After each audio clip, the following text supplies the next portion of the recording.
행복이란 무엇인가? 행복이란 대체 무엇일까? 학문적으로는 행복을 감정적인 측면과 인지적인 측면에서 접근한다. 감정적인 측면에서의 행복은 즐거움이나 만족감 같이 매일 변하는 감정을 뜻한다.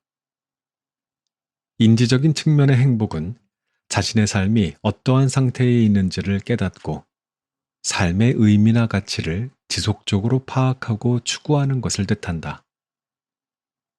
행복 과학 분야의 연구자 소니아 류버머스키는 행복을 이와 같이 두 가지 측면에서 파악하여 매일 느끼는 즐거움과 충만함, 그리고 자신의 삶이 유의미하며 가치 있다고 인지하는 상태라고 정의한다. 이 정의를 요약하면 하버드 대학교에서 행복한 삶을 위한 강의를 하며 큰 인기를 얻은 탈 벤 샤하르의 행복이란 충만한 즐거움과 삶의 의미를 함께 느끼는 경험이라는 정의와 상통한다. 벤 샤하르는 16살 때 이스라엘 전국 스쿼시 대회에 출전해 우승을 차지했다. 시합이 끝난 뒤 상상을 초월하는 행복에 취해서 가족, 친구들과 함께 마을로 몰려나가 승리를 자축했다. 그리고 나서 집으로 돌아온 그는 한 가지 사실을 깨달았다. 그가 오래도록 음미하고 싶었던 행복은 이미 사라지고 공허함이 자신을 둘러싸고 있다는 사실이었다. 대회를 준비하던 5년간의 고된 훈련을 견뎌낸 보상으로 겨우 행복을 손에 넣었다고 생각했지만 행복은 허무하게 사라졌다. 그는 나는 왜 이제 행복하지 않을까? 행복이 오래 유지되도록 바랄 수는 없을까? 자문하며 쓰디슨 눈물을 흘렸다고 한다. 그때의 경험을 계기로 벤 샤하르는 인생의 초점을 행복이라는 문제에 맞추게 되었다. 그 후 하버드 대학교에 입학해보니 많은 학생이 허무감, 불안감, 스트레스로 고통받고 있었다. 미국뿐만 아니라 세계 곳곳에서 정상의 자리를 꿈꾸며 입학한 학생들이 괴로워하는 모습을 보았다. 벤 샤하르는 어떻게 하면 행복하게 살아갈 수 있을까에 관해 탐구하기 시작했다.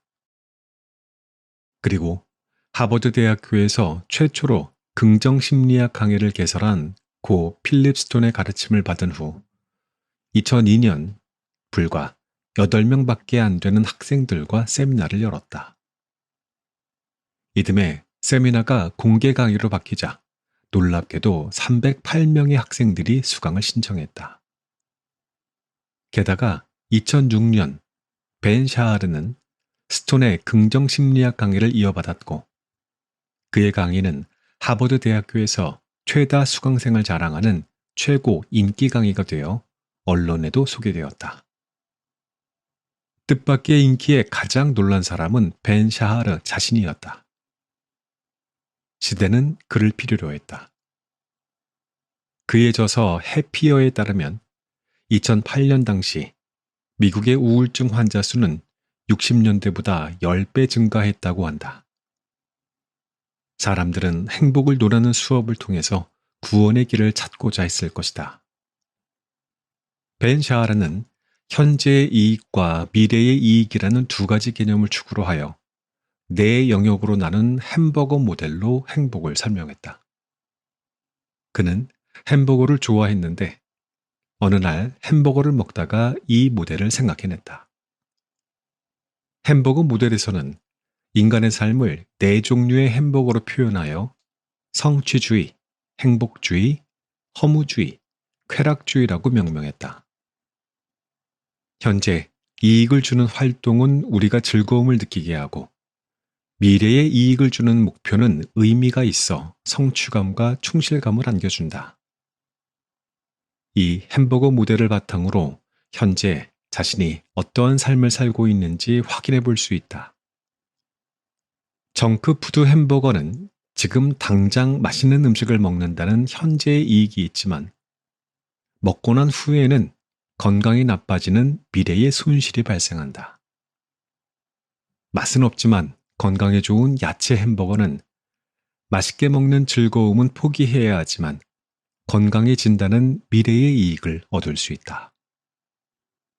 최악의 햄버거는 맛도 없고 건강도 나빠지는 형태이다. 이 세 가지 모델 말고도 하나가 더 있다. 맛있으면서도 건강에도 좋은 햄버거. 현재 즐거움과 미래의 이익을 모두 보장해주는 이상적인 형태이다. 행복이란 충만한 즐거움과 삶의 의미를 함께 느끼는 경험이라는 벤 샤르의 정의는 즐거움, 현재의 이익과 의미, 미래의 이익, 이 두 가지 요소가 동시에 충족되는 상태를 뜻한다. 소득 증가를 목표로 하는 사회에서는 지위, 명예, 경제적 부의 축적을 성공의 기준으로 삼는다. 높은 연봉, 승진, 더 좋은 타이틀이 곧 성공을 의미하며 많은 사람이 이러한 목표를 이루기 위해 끊임없이 노력한다. 이러한 가치관은 자연스럽게 현재 즐거움을 희생하고 미래의 성공을 위해 끝없이 달리는 삶을 강요한다. 더 나은 미래를 꿈꾸며 밤낮으로 일에 매달린다. 하지만 정작 그 끝이 어디에인지, 그 끝에서 진정한 만족과 행복이 기다리고 있는지는 불확실하다. 이처럼 끊임없이 성취를 향해 질주하는 성취주의 행동 패턴에 빠지면 어느 순간 자신이 무엇을 위해 그렇게 달려왔는지조차 잊어버리게 된다. 더욱이 목표를 하나씩 이루어도 허무함을 느낄 수 있으며 또 다른 목표를 설정하지 않으면 불안해지는 악순환에 갇히기도 한다.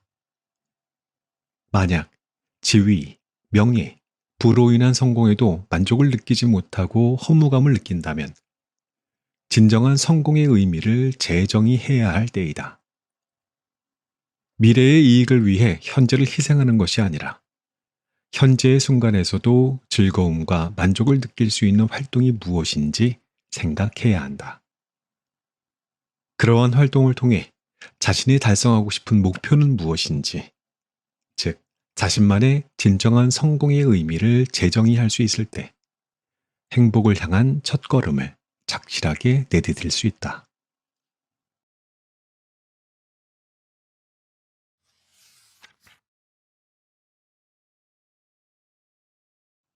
경제적인 행복. 부자가 아닌 재정관리 습관에서 비롯된다. 경제적 행복은 일상의 재정 상태를 효과적으로 관리하는 것에서 비롯한다. 이는 1950년대부터 웰빙 연구에 집중해온 미국 갤럽 연구소 소속의 톰 레스와 그의 동료들이 발표한 연구 결과이다. 그들의 연구에 따르면 경제적인 행복도가 높은 사람은 단순히 돈이 많은 부자가 아니라 현실적인 재정 안정과 적절한 소비 습관을 갖춘 사람들이었다. 구체적으로 보면 경제적으로 행복한 사람은 한두 가지 취미 생활을 즐길 금전적 여유가 있고 공과금을 지불하는데 걱정을 하지 않는 수준의 재정을 유지하는 이들이었다. 반대로 많은 자산을 보유하고 있음에도 불구하고 자신의 재산이 부족하다고 느껴 끊임없이 더 많은 부를 갈망하는 사람들은 경제적인 행복도가 낮은 것으로 나타났다. 이는 행복이 단순히 자산의 크기에 의해 결정되는 것이 아니라 자신의 경제적인 상황을 어떻게 인식하고 관리하는지에 따라 달라질 수 있음을 나타낸다.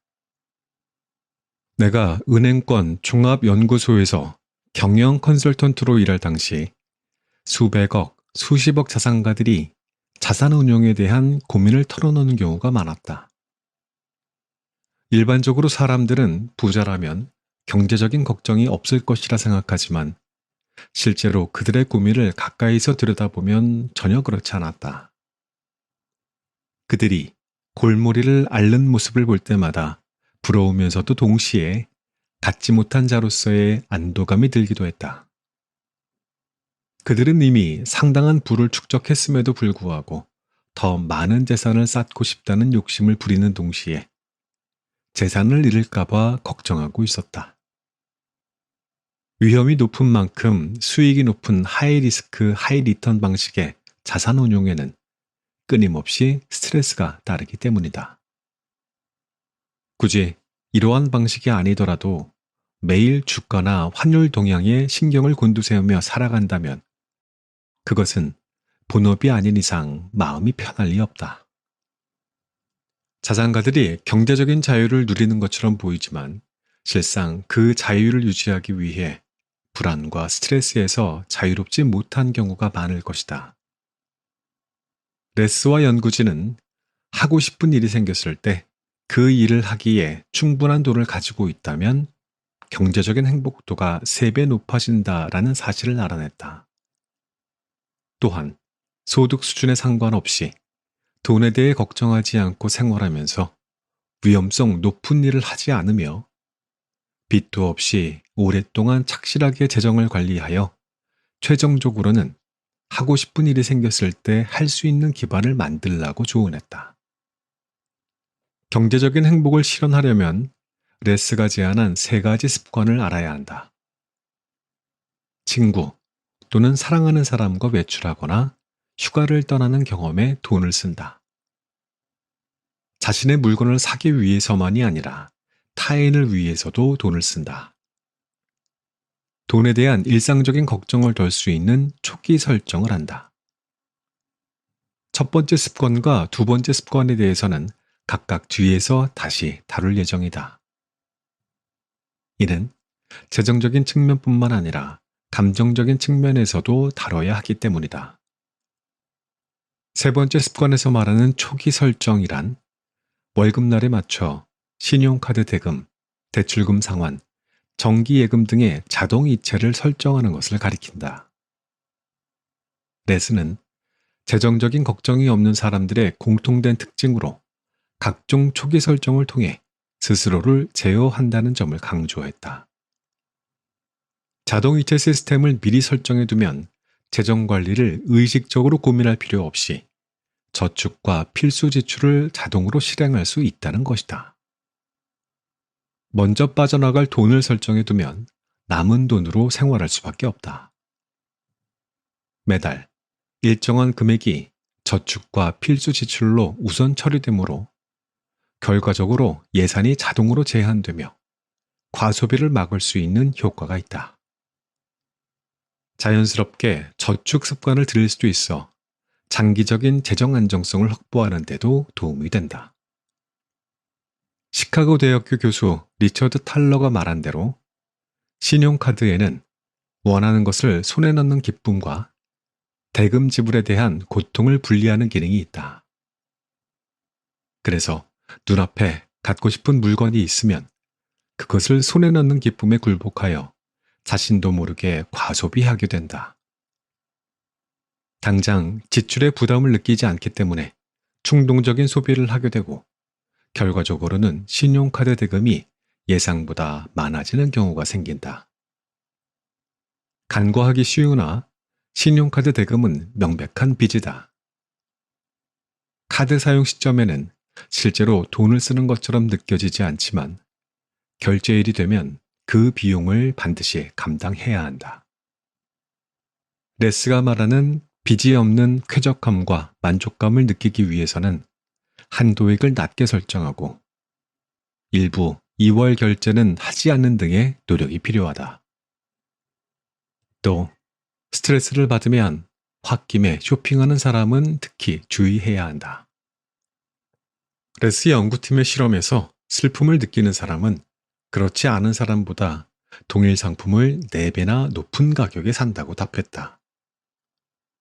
그는 기분이 안 좋을 때에는 무의식 중에 돈을 낭비하게 되어 결국 후회해야 한다고 경고했다.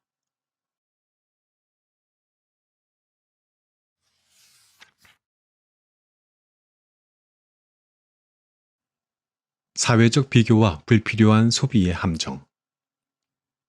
우리는 자신도 모르게 사회적인 비교를 한다. 사회적 비교란 자신의 부와 지위를 타인과 비교하는 것을 말한다. 어린아이들은 친구가 가진 장난감을 보고 갖고 싶어 하고, 어른들은 집의 크기, 자동차의 성능, 직업의 명성 등을 비교하며 자신의 위치를 평가한다. 이러한 비교는 때로 동기부여가 되기도 하지만 지나치면 불필요한 경쟁심과 상대적인 박탈감을 초래할 수 있다. 하버드 대학교 공공보건대학원의 데이비드 해먼웨이 연구팀은 사회적인 비교가 인간의 경제적인 선택에 어떠한 영향을 미치는지 조사했다. 연구 결과 많은 사람이 실질적인 경제적인 풍요보다 상대적 우월감을 더 중요하게 여긴다는 사실이 드러났다. 구체적으로 실험 참가자들에게 두 가지 시나리오 중 하나를 선택하도록 했다. 평균 연봉 20만 달러인 지역에서 연봉 10만 달러를 받으며 사는 것.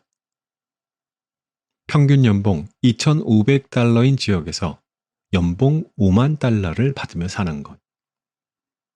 이때 상당수의 사람들이 첫 번째 선택지, 즉 실질적인 부가 높은 환경보다 두 번째 선택지, 사회적인 우월감을 느낄 수 있는 환경을 택했다.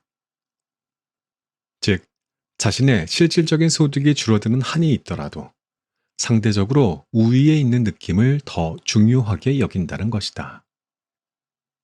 당신이라면 어떤 선택을 하겠는가? 의미 있는 활동이 무엇인지는 사람마다 다를 수 있다. 어떤 이에게는 독서나 여행이 의미 있을 수 있고, 또 다른 사람에게는 예술 창작이나 운동이 중요한 활동일 수 있다. 중요한 것은 각자 자신만의 삶에서 의미 있다고 느끼는 활동을 찾아 그 활동에 더 많은 돈과 시간을 투자하는 것이다. 경영학의 세계 최고 권위자 마이클 포터는 전략이란 무엇을 하지 않을지를 결정하는 것이다 라고 말했다. 이는 단순한 비즈니스 전략뿐만 아니라 개인의 재정 및 시간 관리에도 적용될 수 있는 중요한 원칙이다. 많은 사람이 불필요한 소비로 인해 정작 중요한 곳에 자원을 투자하지 못하는 경우가 많다. 타인의 시선을 의식한 고급 소비나 과시적인 지출에 휘둘린다면 정작 자신에게 가치 있는 경험을 위한 여력은 줄어들 수밖에 없다. 따라서 자신에게 진정으로 의미 있는 것이 무엇인지 고민하고 불필요한 소비를 줄이는 전략을 세우는 것이 중요하다. 삶에서 중요한 우선순위를 결정하는 것이야말로 지속적인 행복을 위한 전략이 될 것이다.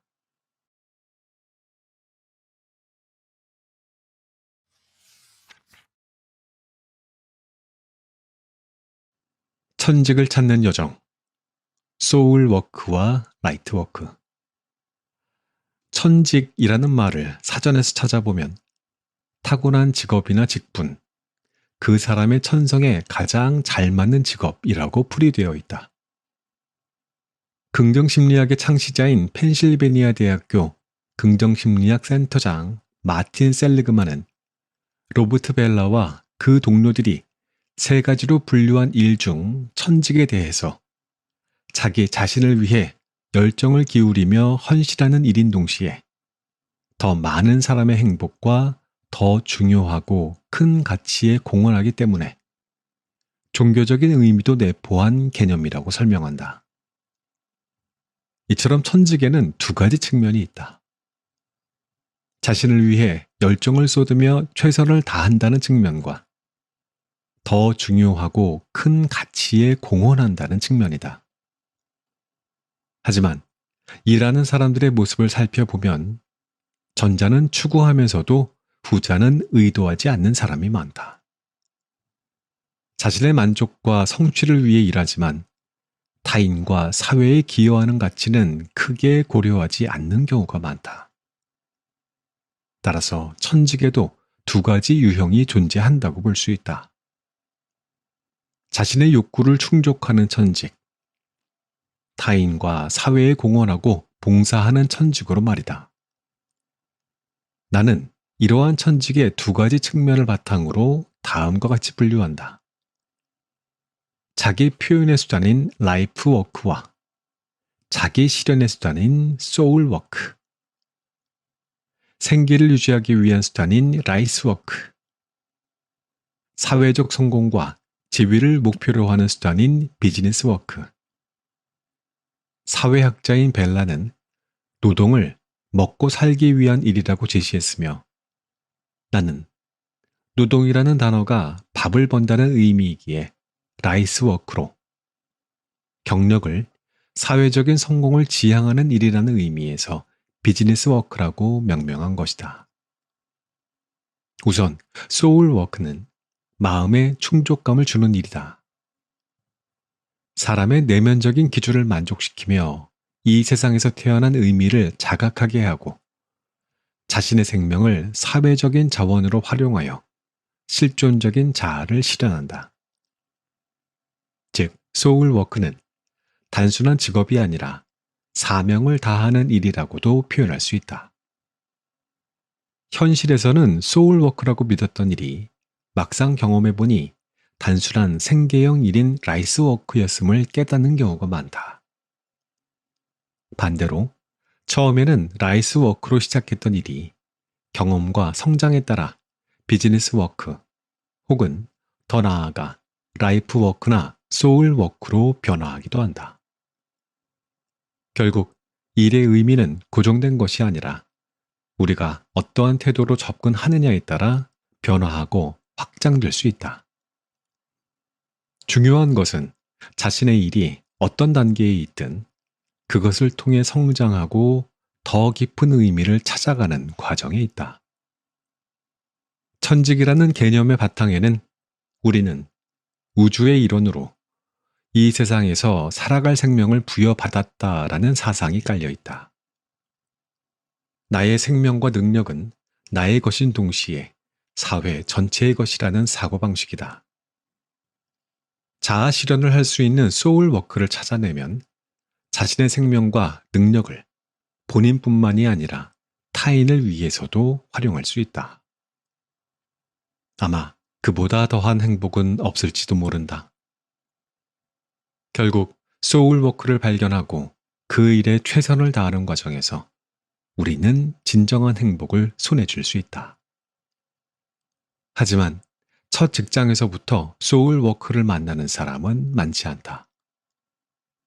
많은 사람은 일을 하면서 자신의 흥미와 능력, 가치관을 새롭게 갖기도 하고 회사와 가정을 비롯한 사회의 평가를 받는 과정 속에서 점차 자신의 소울 워크를 발견하게 된다. 탈 벤 샤하르는 천직을 발견하기 위해서는 철저한 자기 분석이 필요하다고 주장했다.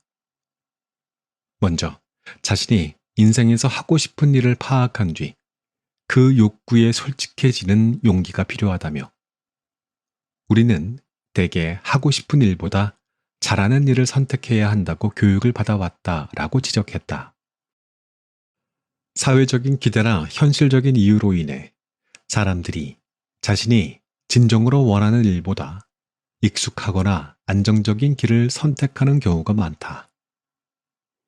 여러 상담을 하다 보면 자신이 진심으로 하고 싶은 일을 찾기가 얼마나 어려운지, 그리고 얼마나 쉽게 놓치고 마는지를 통감하게 된다. 또한 벤 샤하르가 지적한 대로 구직 활동에서 자기 분석을 할 때 많은 사람이 하고 싶은 일보다 잘하는 일에 초점을 맞춘다. 물론 취직이나 이직 과정에서 경쟁이 불가피하므로 자신이 잘하는 일을 파악해둘 필요는 있다. 벤 샤하르 역시 자신의 장점을 자문해 봐야 한다고 말한다. 다만 그 자문은 자신에게 의미와 즐거움을 주는 일을 정한 다음에 해야 한다며 먼저 하고 싶은 일을 생각하고 나서 잘하는 일을 고민해 보라 하고 조언한다. 에이브러햄 매슬로의 말처럼 가장 아름다운 운명, 가장 멋진 행운은 열정을 다 쏟아낼 만큼 좋아하는 일을 하고 그에 대한 보상도 받는 것이다. 벤 샤하르는 열정과 장점이 통합된 직업을 라이트 워크라고 부른다. 라이트 워크는 현실적으로 매우 중요한 개념이다. 열정이 있어도 자신의 장점과 맞지 않으면 수입원으로 이어지기 힘들다. 예를 들어 배우나 예술가 중에는 하고 싶은 일에 열정을 쏟지만 경제적인 어려움 때문에 생계를 유지하기 위해 파트타임이나 아르바이트를 병행하는 경우가 많다. 열정만으로는 안정된 수입이 보장되지 않기 때문이다. 반대로 자신의 장점에 맞는 일이라도 열정을 느끼지 못한다면 만족감과 즐거움, 그리고 일의 의미를 찾기 어렵다. 한 남성은 돌아가신 아버지의 뒤를 이어 회계 업무를 맡아 뛰어난 실력을 발휘했지만 그 일에 대한 애정이 없었다. 결국 그는 과감히 이직을 결정하고 전혀 다른 분야인 비즈니스 트레이너가 되었다. 현재 그는 관리자로서 후진 양성에 힘을 쓰며 진정한 보람을 느끼고 있다. 그에게 새로운 직업이야말로 자신의 삶과 가치를 반영하는 라이트 워크였던 셈이다. 그렇다면 라이트 워크는 어떻게 찾을 수 있을까? 탈 벤 샤하르는 라이트 워크를 찾는 도전적인 작업을 위해 MPS 프로세스라는 방법을 제안한다. 그 방법은 다음과 같이 두 단계로 이루어진다. 첫째, MPS 질문을 한다. M, 의미, meaning. 어떤 일이 나에게 의미를 주는가? P, 즐거움, pleasure. 어떤 일이 나에게 즐거움을 주는가? S, 강점, strength. 나는 무엇을 잘하는가? 둘째, MPS가 겹치는 영역을 파악한다. 우리는 목표에 대한 질문에 대해 틀에 박힌 답을 가지고 있을 때가 많다. 따라서 머릿속에 떠오르는 답을 그대로 적기보다는 그중 어떠한 것이 진정으로 의미 있는지 깊이 생각해보는 과정이 필요하다. 이를 위해 지금까지 살아온 인생을 돌아보며 진정한 목적의식을 느꼈던 순간들을 떠올려야 한다. 이러한 숙고의 과정이 쌓여야 MPS 질문에 대한 답을 모색할 수 있다. 때로는 답이 예상보다 길어질 수도 있고 당장 세 가지 요소가 겹치는 핵심 영역을 명확히 찾지 못할 수도 있다. 하지만 이 질문에 대해 깊이 고민하는 과정 자체가 결국 자신만의 답을 찾아가는 중요한 여정이 된다. 스스로에게 끊임없이 질문하고 탐색하는 과정 속에서 우리는 점점 더 명확한 방향을 발견하고 의미 있는 선택을 할 수 있게 될 것이다. 라이트 워크를 통해 돈을 벌고 실적을 쌓으며 성장하는 과정에서 그 실적이 단순한 성취를 넘어 타인과 사회에 기여한다는 사실을 깨닫게 될 때 라이트 워크는 소울 워크로 승화될 수 있다. 자신이 가장 열정을 느끼는 일과 강점이 만나는 지점을 발견하고 그것이 자신만의 가치와 사회적인 기여로 연결될 때 우리는 단순한 직업을 넘어 진정한 소울을 실현할 수 있다. 결국 진정한 소울 워크란 개인의 성장과 사회적인 가치를 동시에 충족시키는 과정에서 탄생하는 것이다.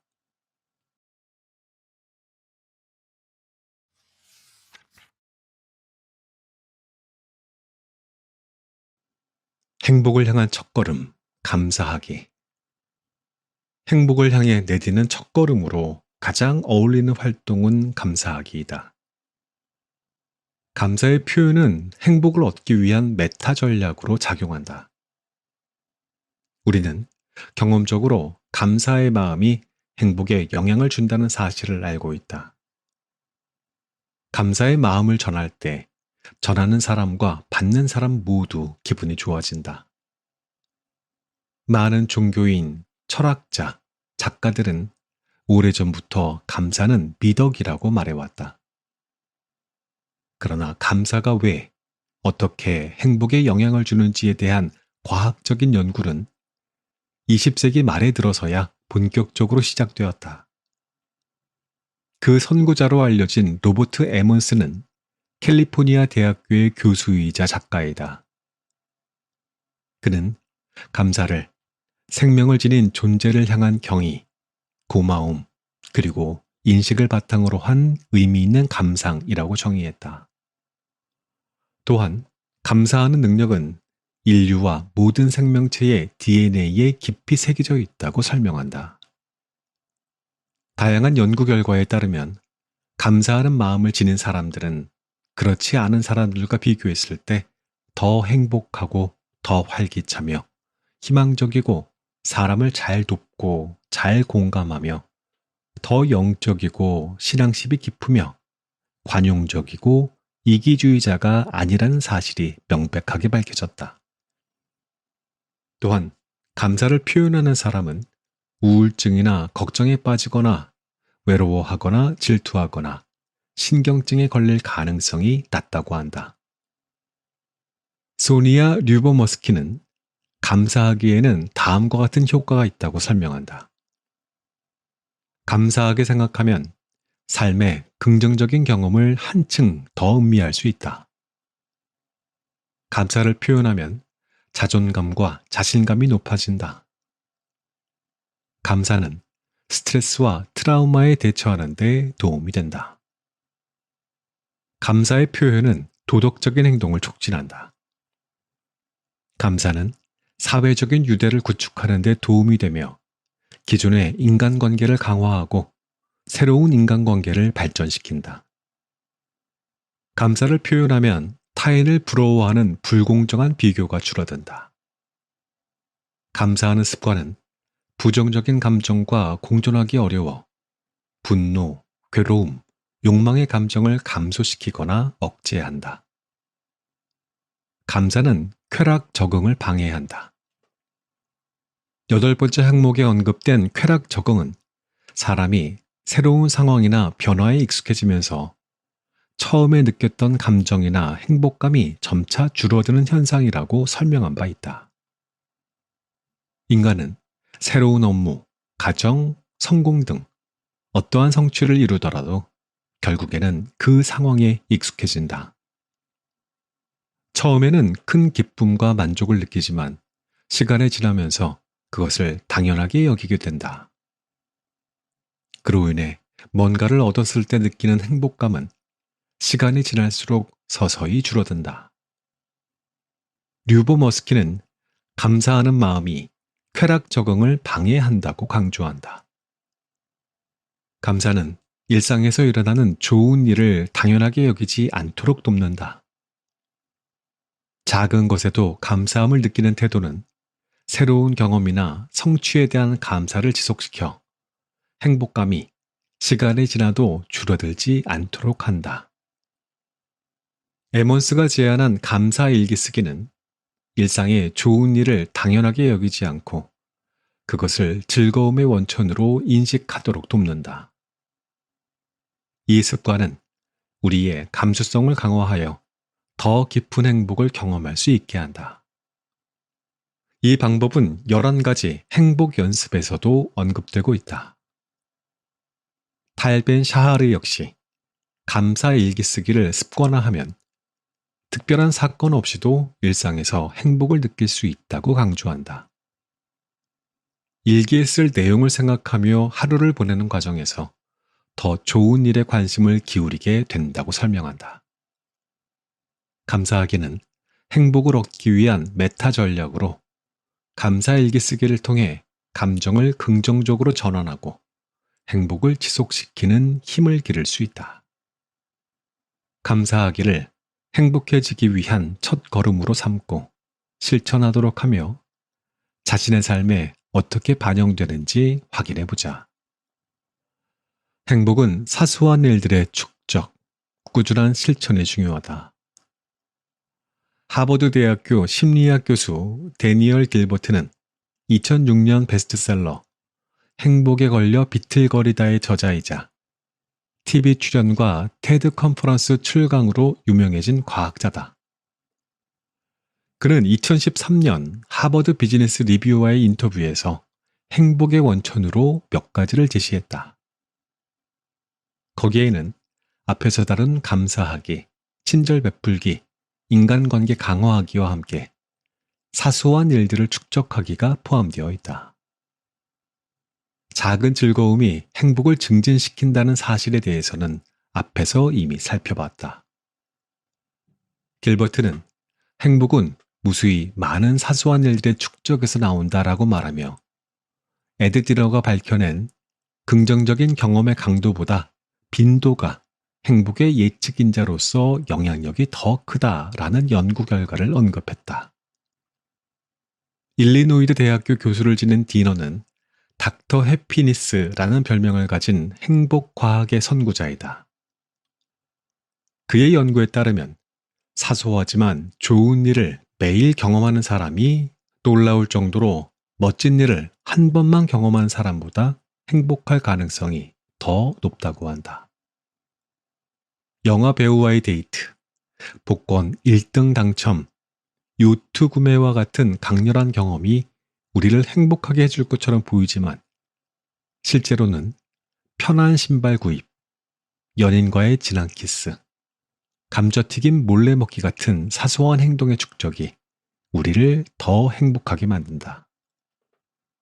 길버트는 행복을 가져오는 사소한 일로 먼저 명상하기, 운동하기, 충분한 수면 취하기 등 일상적이지만 중요한 일을 꼽는다. 그 다음으로는 이타주의 실현하기, 인맥 넓히기, 감사한 일 3가지를 적고 그 이유를 누군가에게 말하기를 제안한다. 우리는 대개 결과가 당장 나타나는 마법의 약을 갖고 싶어 한다. 하지만 길버트는 그러한 마법의 약은 없다고 못 박는다. 그리고 행복을 실천하기 위해서는 다이어트를 할 때처럼 매일 일상적이고 사소한 일을 하면서 결과가 나타나기를 기다려야 한다고 덧붙여. 그때까지 건강히 안녕히 계십시오.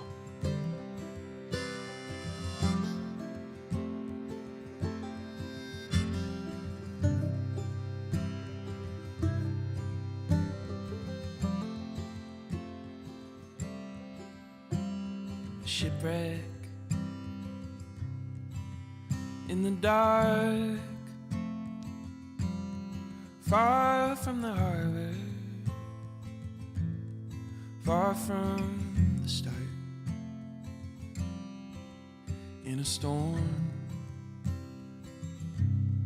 I lost my sails,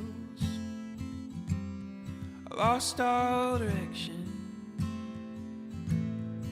Caught in the veil. I didn't know love till you found me. I didn't know love, lost in the sea. I didn't know love till you found. I didn't know love till you set me free. Didn't know love.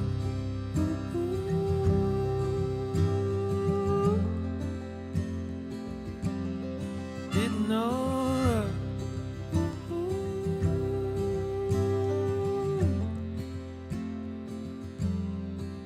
She was sinking,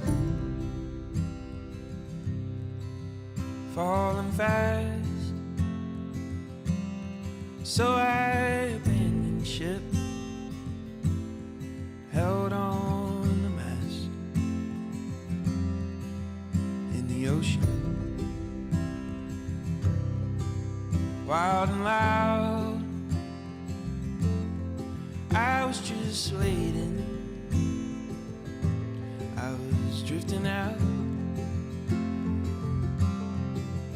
I didn't know love till you found me. I didn't know love, lost in the sea. I didn't know love till you found me.